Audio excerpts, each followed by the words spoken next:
a number of benefits to PET-directed therapy that have been seen in a series of clinical trials, both in advanced stage Hodgkin lymphoma and in early stage Hodgkin lymphoma.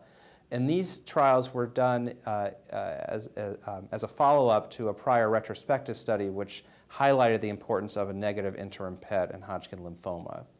It's really important to remember for physicians that are caring for patients that taking care of a patient on a clinical trial where things are much more tightly regulated and radiology reports are generated in a standard fashion is different than taking care of a patient in real life.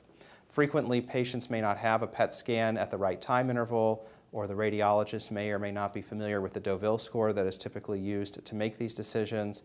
And so it's really important that any physician who's going to be treating the patient with a PET-directed approach has a radiologist that they collaborate with that can provide real-time feedback on the patient's response.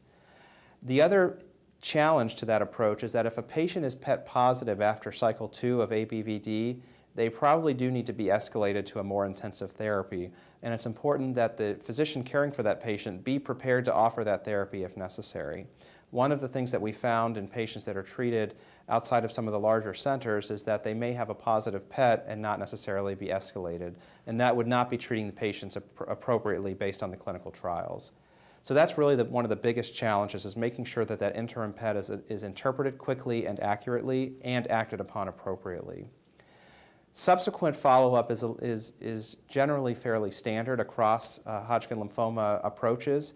I typically do follow patients at least quarterly for the first couple of years, and there's been a lot of data suggesting that there's a very limited role for surveillance imaging in those patients that achieve a complete response.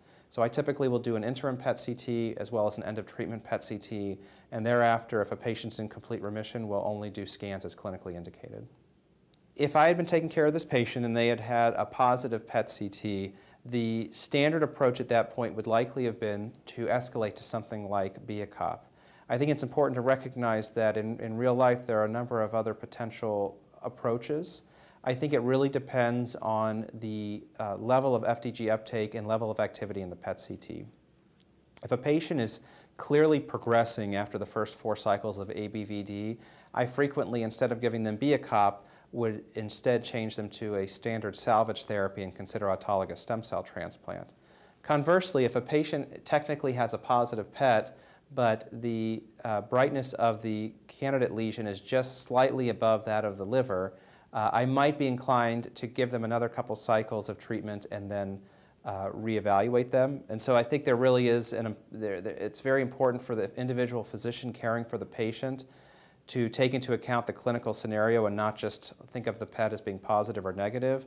In most cases, however, where it's not a very, very subtle difference or a very explosive progression, in most cases where there's just some residual disease, I would consider escalating those patients to BIACOP.